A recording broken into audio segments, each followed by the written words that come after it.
Hi students, today let us see life skill lesson 2. Louis Braille. The lesson title is Louis Braille. Optimistic people play a disproportionate role in shaping our lives. These decisions make a difference. They got to where they are by seeking challenges and taking risks. Daniel Kahneman. So என்ன சொல்கிறாங்கன்னா ஆப்டிமிக்ஸ் நேர்மறை எண்ணங்கள் இருக்கிறவங்க எப்போவுமே என்ன பண்ண மாட்டாங்க, ஒரு இந்த ரோல் தான் எடுப்பாங்க. அவங்களோட வாழ்க்கையை அவங்க ரோல்னால் ஷேப் பண்ணிக்குவாங்க. அட் த சேம் டைம் அவங்களோட டிசிஷன்ஸ் எல்லாமே ரொம்ப டிஃப்ரெண்ட்டாக இருக்கும். அப்புறம் அவங்க எப்போவுமே ஒரு சேலஞ்சை நோக்கி தான் அவங்களுடைய பாதை, அவங்க ரிஸ்க்கை நோக்கி தான் இருக்கும் அப்படி சொல்லிட்டு டேனியல் கேல்மேன் சொல்கிறார். Can you imagine a 15-year-old bye changing the life of visually handicapped people all over the world? Sounds unbelievable, isn't it? But it is true. This remarkable boy was Louis Braille. In the year 1812, Louis Braille was 3 years old. He lived in France. His father made saddle and ring for horses. என்ன சொல்கிறாங்கன்னா, நம்ம ஒரு 14 years பாய் என்னது visually handicapped, அதாவது விஷுவல்னால் கண்ணு தெரியாத ஒரு பையன் இந்த வேர்ல்டுலே ஒரு புதிய மாற்றத்தையும் ஒரு இன்வெர்ட்டர் கண்டுபிடிச்சிருக்காங்க. அவங்களால நம்ப முடியுதா? இருக்காங்க. யாருன்னா லூயிஸ் பேர்லே. இவர் என்னது 1812 தான் பிறந்திருக்காரு. அவர் 3 years இருக்கும்போதே அவருக்கு என்னாச்சு, கண்ணு தெரியாமல் போயிடுச்சு. அவங்க அப்பா இருக்காங்க இல்லையா, 3 years இருக்கும்போது அவங்க அப்பா ஒரு ஆஸ்க்கு சேட்டல் ரூன் பண்ணுறவராக இருந்தார். அப்படின்னா அந்த சாக்கு மூட்டை தைக்கிறவங்க அப்படிலாம் சொல்லுவோம் இல்லையா, அந்த மாதிரி. One day Louis entered his father's workshop alone and picked up an awl. As you know, a awl is a sharp point tool. He tried to punch holes in the leather like he had seen his fathers do, but the awl slipped and hit him in the eye. The wound, which was only in one eye, got infected, and soon the infection spread to the other eye too. The infection got worse, and soon young Louis could not see at all. He became blind. So என்னாச்சு, Lewis அவங்க அப்பாவை பார்த்துட்டு அதே மாதிரி அவுக்கு இருக்கு இல்லையா, குத்தூசி, அதை எடுத்து என்ன பண்ணுறாரு, ஒரு லெதரில் பஞ்ச் பண்ண பார்க்குறாரு. அது ஸ்லிப் ஆகி அவருடைய கண்ணில் பட்டுடுச்சு. அவர் கண்ணில் பட்ட உடனே அவரால் என்ன பண்ண முடியல, அது தாங்க முடியல. அது என்னாச்சு, அப்படியே கண்ணில் இன்ஃபெக்ஷன் ஆகிடுச்சு. But this not slow him down. Sure, he was limited now by his eyes, but he quickly adapted a new style of learning. He used to listen very nearly to what his teacher taught. He was a avid learner. He studied for 2 more years. So என்ன சொல்கிறாங்கன்னா, இவருடைய கண் ரெண்டுமே infect ஆகி இதுவானதால் அவரால் படிக்க முடியாமல் போயிடும் அப்படிலாம் நினைக்க முடியல. ஏன்னா அவர் என்ன பண்ணார், அவருடைய இதை ஸ்லோ பண்ணவே இல்லை. அவருக்கு ரொம்ப இன்ட்ரெஸ்ட்டாக படிக்க ஆரம்பித்தார். அது மட்டும் இல்லாமல் அவருக்கு படிப்புனா ரொம்ப பிடிக்கும். அவர் ரொம்ப ஆர்வமாக படிக்கிற ஒரு ஸ்டூடெண்ட்டு, ரொம்ப தீவிரமாக படிக்கிறவர், தேடி தேடி போய் படிப்பாங்க இல்லையா, அந்த மாதிரி ஒரு தீவிரமாக படிக்கிற ஒரு ஸ்டூடெண்ட்டு. அவருடைய லேர்னிங் ரொம்ப ஆர்வமுள்ளதாக உற்சாகமாகவும் இருந்துச்சு. தோ ஹீ இஸ் பிளைண்ட், என்ன தான் அவருக்கு கண்ணு தெரியலனாலும் அவர் படிப்பின் மீது ரொம்ப ஆர்வமாக இருந்தார். அதனால் 2 years மோர் அவர் என்ன பண்ணார், ஸ்கூலுக்கு போய் படித்தார். Years at his early school, when he was 10, he received a scholarship to the Royal Institution of Blind Youth located in Paris. His thirst for learning was still unquenched, as the teachers at the institute merely talked to the students. One way for him to learn was to read the books for the blind in the institution library. There were only 14 books in the library, and these were not easy to read as they had big raised wooden letters. This is why sometimes a sentence took a whole page. என்ன சொல்கிறாங்கன்னா, இவங்க வந்து என்ன பண்ணாங்க, ஒரு இவர் scholarship மூலயமா Royal இன்ஸ்டியூஷன்ஸ்ங்கிற ஒரு இது மூலயமா இன்ஸ்டியூஷன் மூலயமா அவருக்கு ஸ்காலர்ஷிப் கிடைக்கிது. அதை வச்சு அவருடைய படிப்பு தியாகத்தை தீக்கணும்னு நிறைய படிச்சுட்டே இருக்கும்போது அவர் வந்து என்ன பண்ணுறாரு, படிக்கும்போது அந்த ஸ்கூலில் வந்து என்னது ஒரு லைப்ரரி இருக்குது அந்த இன்ஸ்டியூஷனில்.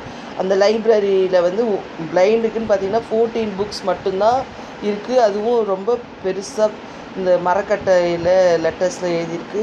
அது ஒரு சென்டென்ஸே வந்து ஒரு பேஜ் ஃபுல்லாக இருக்கிற மாதிரி ரொம்ப பெருசாக இருக்குது. அது படிக்கிறதுக்கும் ஈஸி கிடையாது, ரொம்ப கஷ்டமாக இருக்குது அப்படின்னு சொல்கிறாங்க.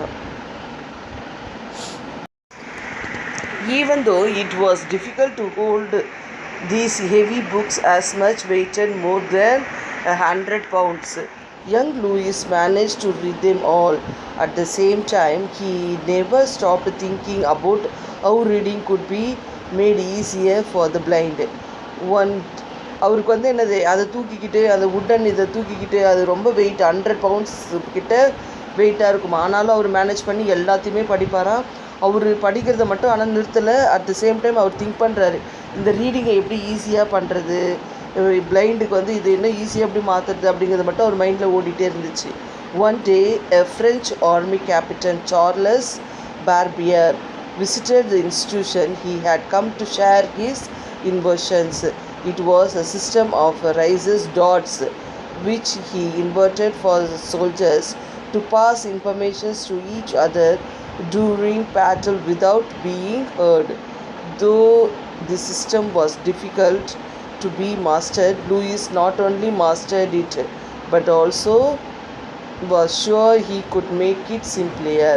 ஸோ என்னாச்சுன்னா, ஒரு நாள் வந்து அவங்களுடைய இன்ஸ்டியூஷனுக்கு சார்லஸ் பேர்லியர் அப்படிங்கிறவர் வராரு. அவர் விசிட் பண்ணும்போது அவருடைய இன்வென்ஷன் பற்றி சொல்ல வராரு. அவர் வந்து ஆர்மி சோல்ஜர்ஸ்கிட்ட இருக்கும்போது அவர் என்ன பண்ணுவாரா, நம்ம இந்த ஸ்பை இதுக்காகலாம் நம்ம இன்ஃபர்மேஷன்ஸ்லாம் பாஸ் பண்ணுவோம் இல்லையா சோல்ஜர்ஸ்க்கு, அது வந்து சத்தம் போட்டு படிக்காமல் அப்படியே ஒரு இது பார்த்தா தெரியும்னு வாங்களே கோட் வேர்டு, அந்த மாதிரி கோட் வேர்டு மாதிரி டாட்ஸ் மாதிரி அவர் ஒரு இது பண்ணியிருக்காரு. அதை பார்க்கும்போது கொஞ்சம் ஈஸியாக இருக்கும். அதை வச்சு இதான் இந்த பிளானா அப்படிங்கிறது தெரிஞ்சுக்கலாம். அந்த மாதிரி ஒரு விஷயத்த அவர் ஷேர் பண்ணும்போது லூயிஸ்க்கு வந்து தானாக ஒரு ஸ்லிக் ஆகுது. அப்போனா நம்ம இதை வச்சு என்னது நம்மளுடைய ஸ்டடீஸை கொஞ்சம் ஈஸியராக பண்ணுறதுக்கு, நம்மளுடைய இதெல்லாம் ஈஸி பண்ணுறதுக்கு நம்ம எதாவது கண்டுபிடிக்கணும் அப்படின்னு சொல்லிட்டு அவர் மைண்டில் தோண ஆரம்பிச்சிச்சு. He could stay up all night sometimes working on a new system. Finally, he made a simple new code based on a 6-dot system. This is called Braille. It is now used worldwide by the blind and the visually impaired people for reading and writing. It has since been adapted to almost all languages. And do you know that Louis was only 15 when he invented Braille? After a couple of years, in 1829, he published a first ever Braille book. In the following years, he made the Braille code even more comprehensive. He added symbols for mathematics and music.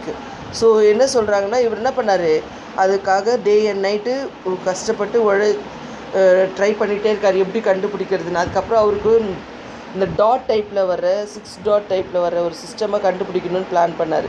So அந்த plan தான் வந்து சக்ஸஸ்ஃபுல்லாகி இப்போ கூட world லெவலில் நிறைய எல்லா visually challenge blind people எல்லாருமே ரீடிங்க்கும் ரைட்டிங்க்கும் அந்த சிஸ்டம் தான் ஃபாலோ பண்ணுறாங்க, Braille சிஸ்டம். இது அவர் கண்டுபிடிக்கும் போது அவருக்கு ஒன்லி 15 இயர்ஸ்.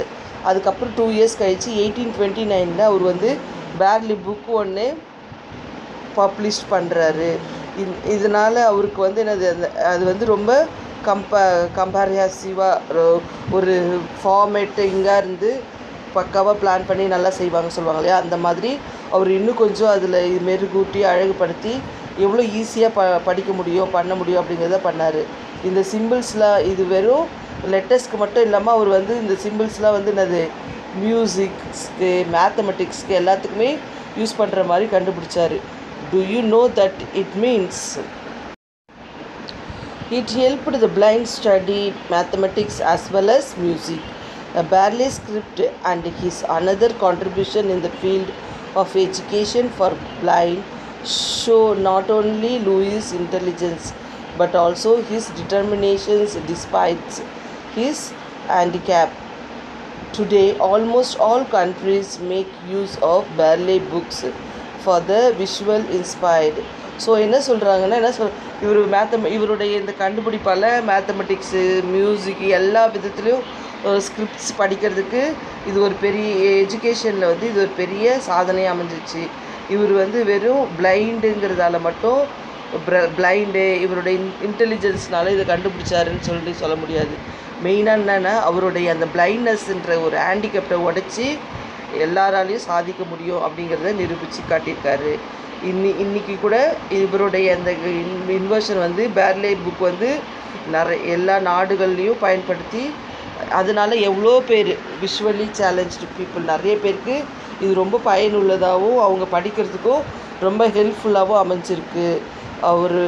அவருடைய கண்டுபிடிப்பு வந்து ரொம்ப பாப்புலராகி எல்லாருக்குமே பெரிய ஹெல்ப்ஃபுல்லாக அமைஞ்சிருக்கு அப்படி சொல்கிறாங்க.